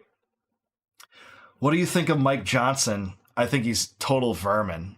Horrible in so many ways. Like, it was hard for me at the time to believe that it could get worse than Kevin McCarthy for the Republicans because, I'm probably older than some of you guys. I thought Boehner was a disaster. Paul Ryan was a disaster. Obviously Deddy Hastert was a disaster, child molester. But Mike Johnson, I don't think like on that level he's worse than a child molester, but he's the worst deep state villain in Congress. He pushes for aid to Ukraine endlessly, aid to Israel endlessly. He convened Congress just so that they couldn't vote on Thomas Massey's effort to divulge the Epstein files, which, by the way, speaking of the Epstein files, I think they have until December 22nd to do those releases, and I'm not expecting anything great. I think it's going to be lots of redactions, lots of documents hidden for national security purposes. And by the way, when they say national security purposes in the context of the Epstein story, that means Epstein's connections to Israel. We're not going to release documents pertaining to Epstein's connections to Israel, many of which we know due to the leaks that have already happened, thankfully, to the great journalism over on Drop Site News by people like Murtaza Hussein and Ryan Grimm. I'm going to try to get Ryan Grimm on the show sometime soon, by the way. I think he's a hero. All right. Let's see. Sophie Linksu, $5 super chat. Thank you, Sophie. Tariffs. Okay. It's hard for me to read this. Tariffs, other countries not necessarily taking advantage of us. They get better tariffs because they accept harms to workers and in the environment that we don't. I honestly can't really decipher what you're trying to say, but tariffs are not a tax in other countries. That's the propaganda that protectionists use to try to sell them. They are taxes on the American public, and it's input goods that gets taxed. It's goods that Americans buy that get taxed. Do they hurt other countries?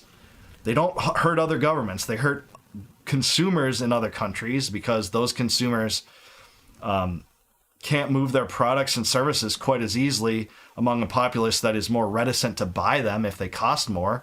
And that's the purpose. It's really a wealth redistribution scheme, but it's a wealth redistribution scheme that's acceptable to protectionists.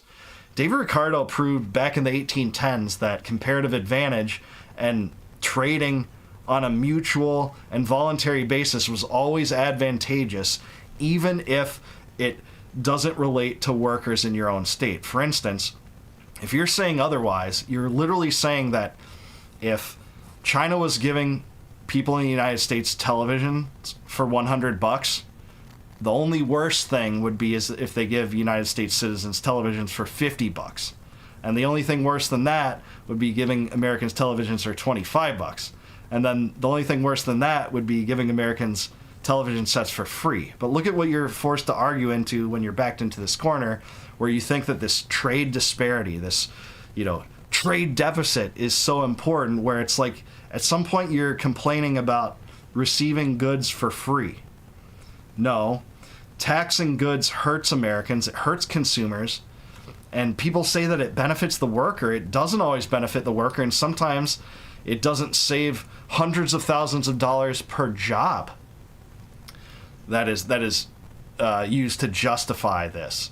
And it really is, in my understanding, the minimum wage argument of the left, where if you say to a leftist that supports a minimum wage, well, if you support a $30 minimum wage, why not support a $300,000 minimum wage? And if you can answer that, you can answer why, well, if you believe in protectionist tariffs, why not have rates of 3,000% rather than 1,000%? Why not have an outright trade embargo? Why not do to the United States in times of peace that our adversaries would do in war? Create an actual blockade, an actual embargo where no goods and services are shipped out of the country. Why not take it a step further? Why not prohibit all foreign trade within states? So a person in Tennessee couldn't trade with someone in Georgia. Why not prevent all trade between counties and single states? And you can see how this goes down further and further to the individual level if you make this into a reducto ad absurdum, where it's like, well, it's obviously because we specialize in labor, and then we trade to benefit each other when every participant in a trade views their exchange as a mutually beneficial arrangement that improves them. When I go to the coffee store and buy a $5 coffee, I'm valuing that coffee more than the $5 I'm giving. And the coffee owner values that $5 more than the coffee. Well, this arrangement's just tarnished in a world where you're extending protectionism further and further and doing, like I said, what our adversaries would do in war. It's really the policy proposal from the most ardent protectionists. All right. $10 super chat. Watch some Nate from Valhalla VFT. He will explain why the murder is so sus, from the gun to the bullet to the wound and the so-called security team. Yeah, I mean, there's lots of channels that do that, right? I mean, the 30-06 round being stuck in someone's throat is weird enough, but at the same time, it's like, yeah, but what does that say about who murdered him? Like, what are you trying to explain that's weird? Like, I know that's weird, but like, how does that indicate a different shooter? Like, that would be weird regardless of the shooter, right? No matter who shot Charlie Kirk with a 30-06, that'd be weird. And I'm not saying that there's not value into kind of analyzing those things on face value, just independent of considerations about who actually was the culprit. But at the same time, where does it point then? Like, that's more relevant to me. Like, what is the narrative of who did this murder then? Paper trails and such, that's what I want to see. And you might not get that if the FBI tries to cover it up, but then, like, at some point, I think it behooves people that have a theory to, like, state what your theory is, because at least, like, with the Martin Luther King assassination, there's an FBI conspiracy. That's what Martin Luther King's family thought. That's what a Memphis jury in 1999 thought. And in the case of JFK, the CIA, James Angleton's connection to this, and the Garrett Underhill episode on that, I've talked about that on the program, and his insistence as a CIA employee that this murder was done by a cabal within the CIA. You know, he was found mysteriously dead with a gun on the left side of his head when he was right-handed, ostensibly murdered himself. That's what you got from the Underhill episode. Read up about that if you never heard about that. That is crazy. Yeah, I know a lot of people think free trade sucks. It's too bad we've never had it, though. We've had a massive subsidies regime, the biggest welfare state in the world in terms of dollars spent, a massive regulatory state, a centralized fiat monopoly where the central bank emits legal tender currency and has a monopoly on its emission. We have massive punitive taxation, corporate taxes, inheritance taxes, progressive income taxes, sales taxes, excise taxes, tariffs, all sorts of taxes that prohibit actual free trade. If you want to look at a time in U.S. history or in world history where there was much more free-oriented trade, the 1840s, especially under Polk, tariffs almost non-existent. Jefferson's second term. Under Polk's term in the American West, there wasn't even marshals to be able to enforce the taxes. And the 1870s and 1880s were pretty good too, but there were bigger issues then than the 1840s. So we have had periods of more relatively free trade, but certainly not in my lifetime or since the progressive era, in which, you know, the welfare state dominates. And it's a centrally controlled warfare state, central economic planning in terms of resource allocation, regulatory capture, and all those things.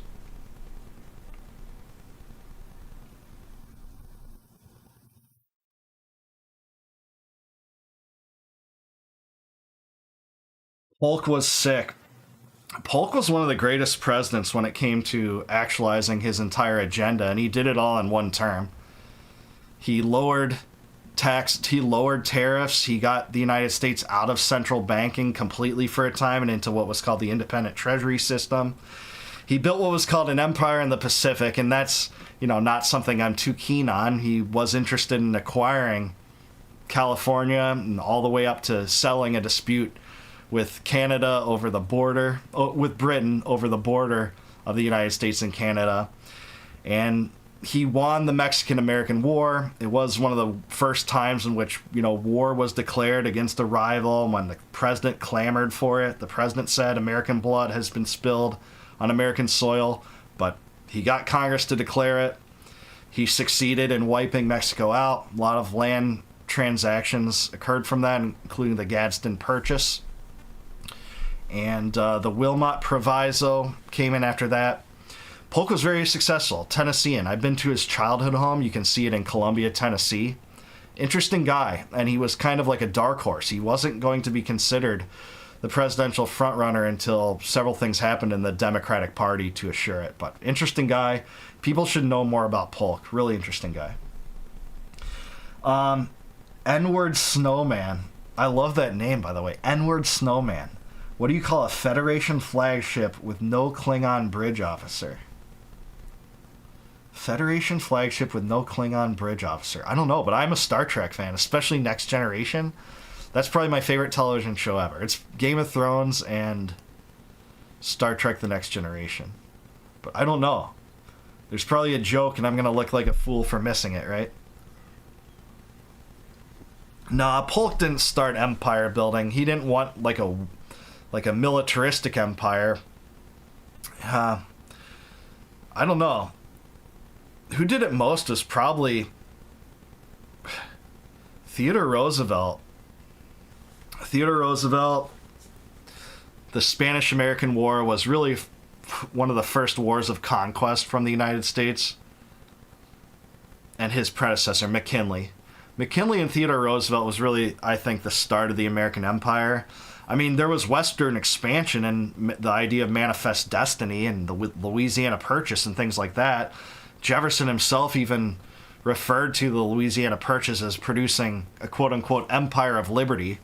So you could say that, but in terms of like empire building, global hegemony, etc., I think McKinley and Theodore Roosevelt were the first. And then really, of course, Wilson after that.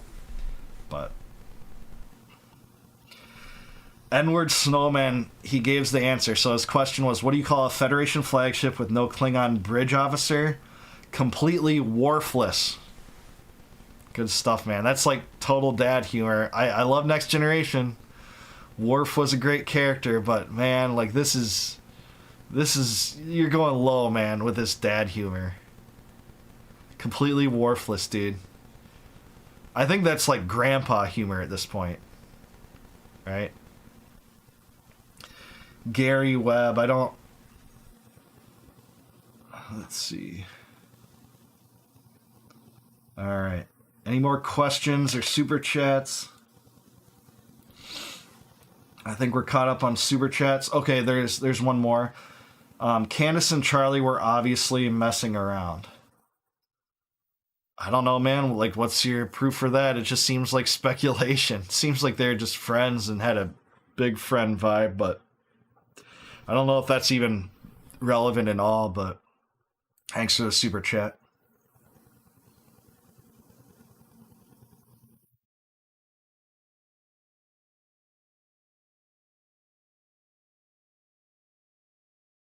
All right.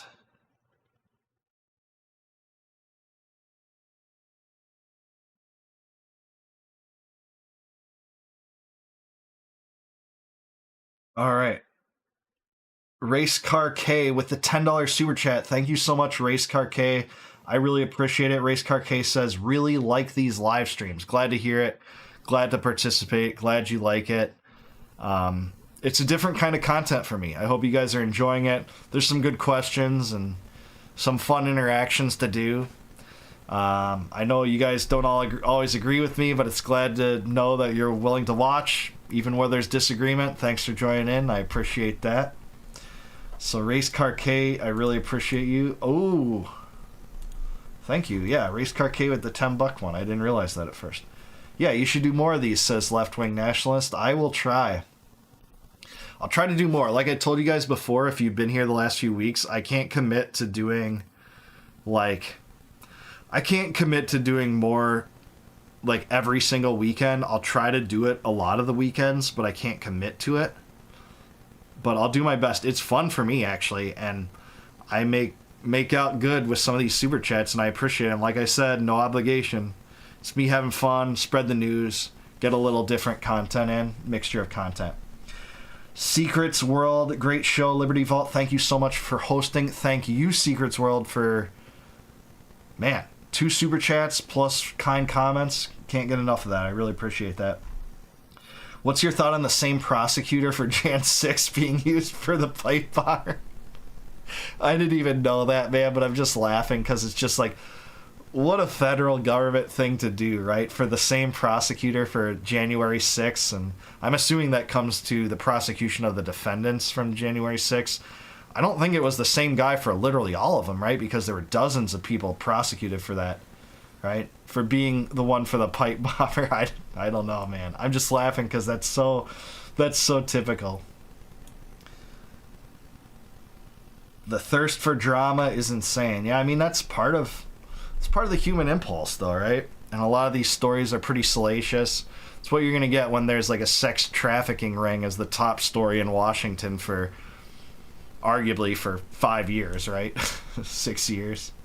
Or at least one of the top stories during the duration of that, with ebbs and flows of other issues. Nick says whatever he thinks is edgiest, siding with the narrative right now would be that aid. Siding with the narrative right now would be that aid. A-I-D-E. I don't understand that. You're pretty well read. It's edifying. Thanks. I am an obsessive compulsive reader. That is one thing. Maybe you guys would gather that from just seeing the background, but I am an obsessive compulsive reader. Doesn't mean I'm smart. I'm not. There's a lot of people that are way smarter than me, and I want to have them on this show. I want to have like Dave Smith and Max Blumenthal, and I will have Scott Horton on the show. Oh, by the way, that's some news that I can give you guys. So here's the news. I talked to Dave Smith. He will come on the show. We're working on dates right now. I hope that it's in December. I've shot him out a few dates. He said, absolutely, I will come on your show. It'd be like an hour interview, kind of similar to the kind of thing that I was doing with the Anthony Aguilar, if you saw that programming. But Dave Smith will come on the show. We'll have, I think, about an hour's worth of interview. I'll go longer if I can. If I can get more of Dave's time, that'd be awesome. But he's agreed to come on. I've been friends with Dave Smith for 4 or 5 years. I haven't gotten to know him real well until like a few years ago. But yeah, he's going to come on. It's going to be sweet. I'm going to, once I have a date, I'll try to solicit questions from you guys. I have in mind a few really good questions for Dave Smith, but he will definitely come on. Scott's already told me that he'll come on too. Scott Horton will schedule in the future too. But Dave Smith and Scott Horton, expect for them to be on the show sometime in the near future, and probably Dave before Scott. Richard Wolf. Man, that name seems familiar, Richard Wolf, but I don't know who it is. Is it a Chicago school economist or Austrian economist? I know almost all the Austrian economists in the U.S. It's kind of sad, but I haven't heard of that. I would love to get Norman Finkelstein. If I can get Norman Finkelstein's contact info, I will definitely ask him. I would love to do that. I put a feeler out for Max Blumenthal and Jeffrey Sachs, but I don't know anyone close to them, and neither of them have responded, but I'd love to get them too. Whitney Webb I looked into, but her website says that she no longer takes additional interviews. I would love to get her too. So those are some that I've tried to explore with, but I think you'll see Dave Smith or Scott Horton sometime soon. Norman Finkelstein, I would love to have him. I think he does do like live streams sometimes. I've seen him on live streams, so hopefully I could find his information. Norm is a hero for sure. All right, Celtic RN8. That is Monica. Thank you so much, Monica, for another super chat. Monica, stop paying all my bills, Monica. I really don't expect it, but I really appreciate it. Thank you so much for your support. Monica's one of my first members. She's always chiming in on the comments. She's probably my most active commenter in my videos. I really appreciate her. So her super chat says, please stand by for a shot heard around the multiverse. Thank you, Packers. More than words, and that is a lot. Celtic RN8, terms and conditions apply. Thank you, Packers. For some reason, I roped Celtic into becoming a Packers fan, which is awesome. I don't expect that. Everyone has their own like sports allegiances, but it's good to hear. Green and gold for life, man. I bleed green and gold. One of the happiest moments of my life was February 6th, 2011, when the Packers won the Super Bowl. They also won the Super Bowl in 97, early 97, but I was much younger then. But they won it twice in my life, so that's great. All right. Yeah, Whitney's amazing. I wish I could get her. She does join some podcasts. She goes on Sabby Sabs and some other shows sometimes. She was just on, she was just on another guy's show. I haven't a blank on who he is. But, yeah, Whitney's great. I would love to have her on the show, man. And I dive into like some of the same topics as Whitney. We could have a really good conversation. But, alas. Have you seen Glenn Greenwald's opinion of Whitney Webb's reporting? Not the greatest. Yeah, I know a little bit about their feud and what the crux of it is. I haven't delved like deep into that. I love them both. Like, I love Glenn Greenwald and I love Whitney Webb. They're both heroic as hell to me. I hate that they're feuding, but that's just their thing, and that's just what it is. Packers get to Animal Farm in Orwell, smack it down. All right. If from Minnesota, why a Packers fan? I actually grew up mostly in Minnesota, but I also grew up in Tennessee and Delaware and Minnesota, and then I lived in Wisconsin for like 15 years also, so I've been all through the country to some extent, but I was a Packers fan as early as I can remember. I think that I liked Mikowski's mullet, and Sterling Sharp is the reason that I followed the Packers, and what can I say? It's a good rivalry in Minneapolis. Tons of Packers fans there. You're not obligated to be a fan of the team that's in closest proximity to you, by the way. It's not a law. I know that's what many people might think, but it's not. And I was born in Tennessee, and there was no Tennessee team. I kind of picked the Packers. And now I'm back in Nashville, as many of you guys know. But hope that answers it. Thanks for doing it. You give us hope for a better tomorrow. Wise Crow, thanks, man. Like, that's about the kindest thing you could say. Holy crap, you give us hope for a better tomorrow. Wow. Thanks, man. Especially if you have some disagreements with me, I appreciate that. This guy says he bought Norman Finkelstein's book, The Holocaust Industry. Great read. Yeah, man.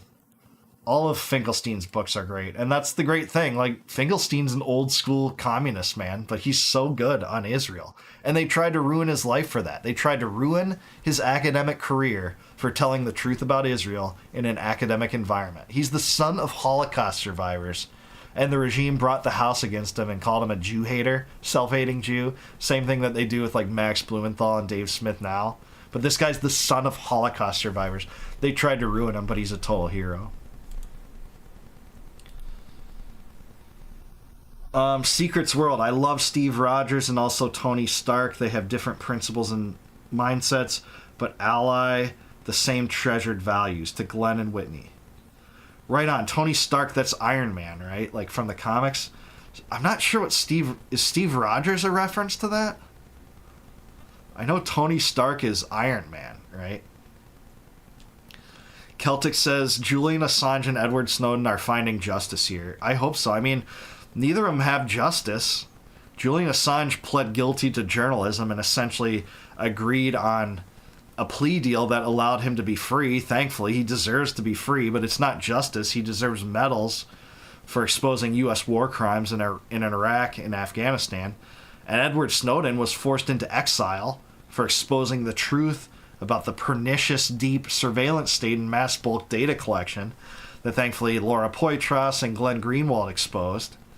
And they're both heroes. They both deserve medals for the great service that they've done for America, but it's because they told the truth that they're in prison. So if you tell lies, you can become president in the United States. Doesn't matter which party, by the way. Tell lies. Tell the most damaging lies. Tell the lies that lead us into war and debt and inflation. They'll make you the president. Tell the truth about how the deep state really operates.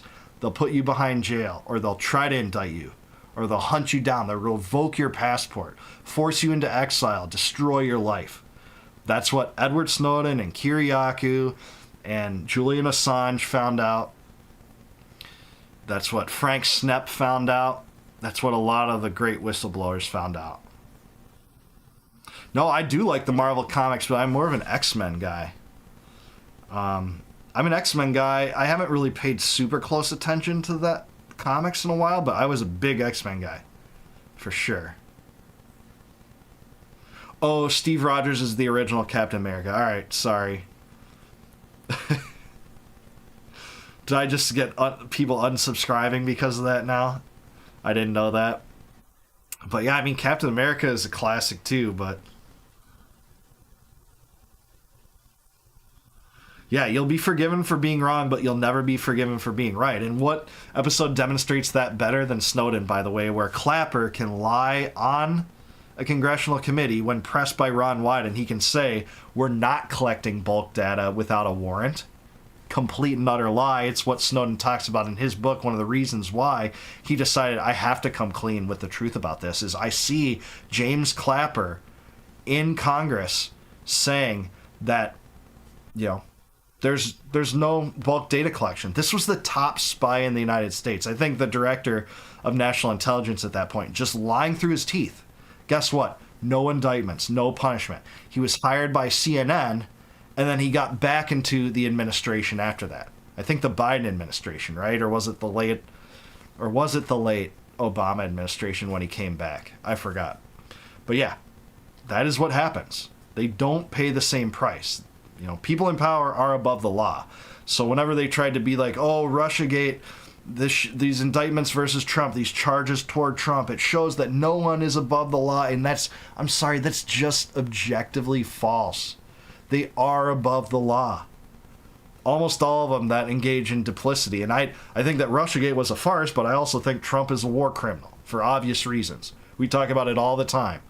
For unconstitutional strikes, killings, mass murder sprees, you know, launching a new war versus Iran, no congressional declaration of war for that. Hasn't been a declaration of war since World War II, by the way. Again, all presidents are generally complicit, but they're all engaging in these killing sprees and empire building schemes.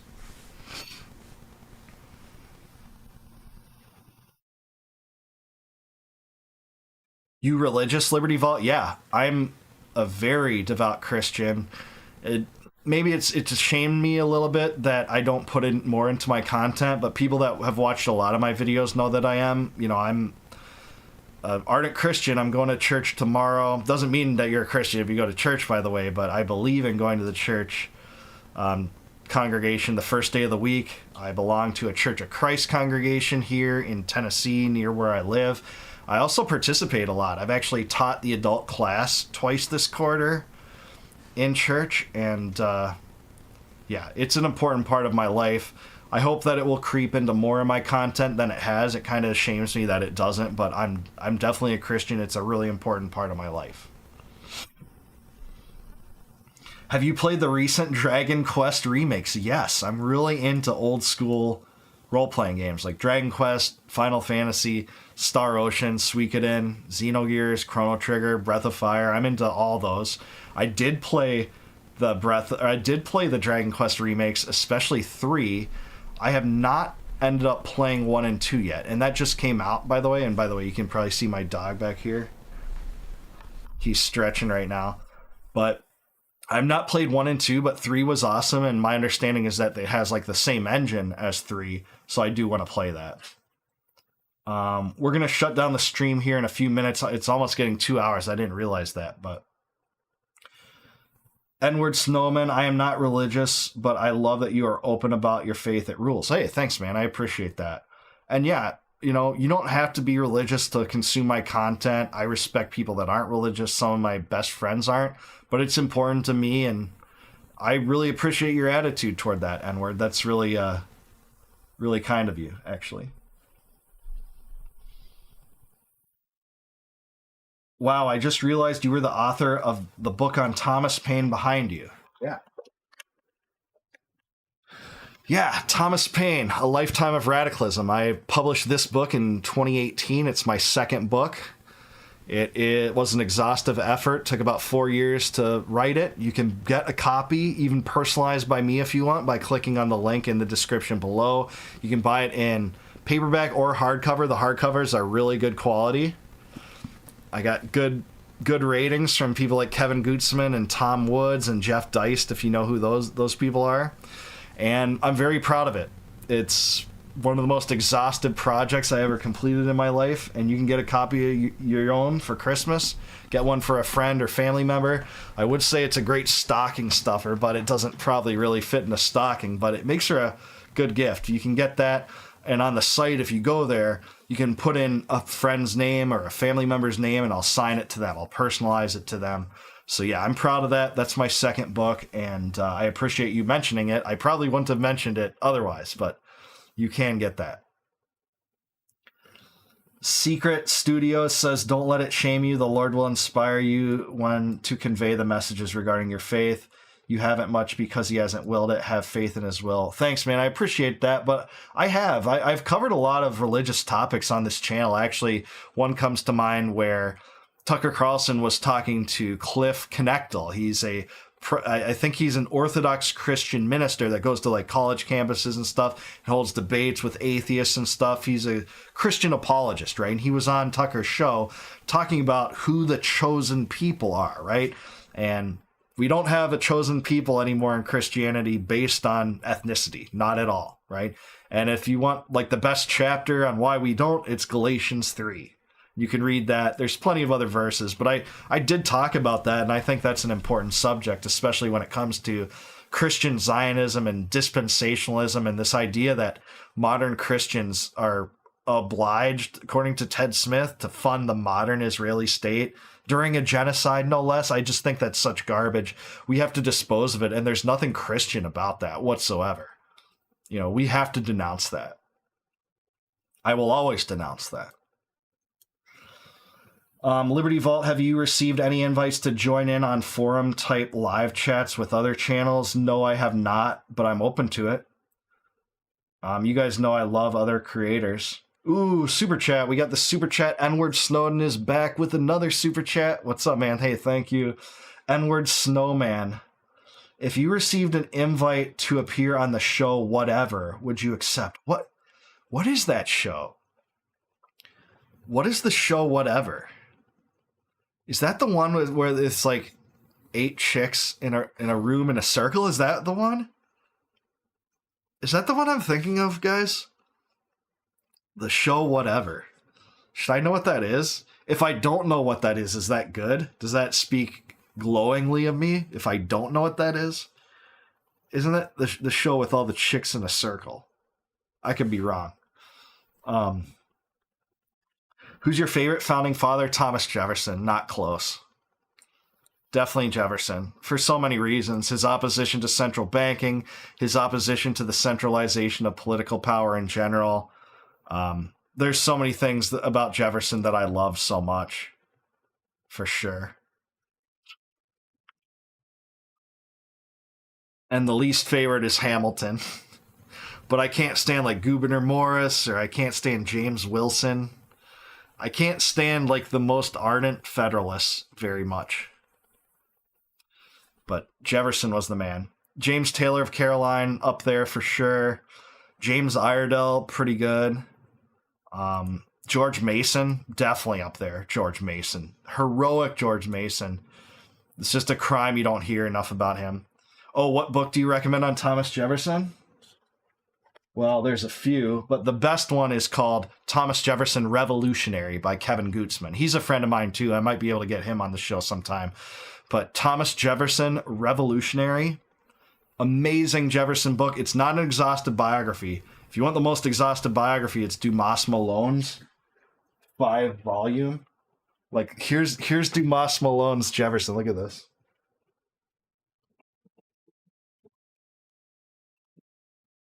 This is Dumas Malone's 5-volume Jefferson.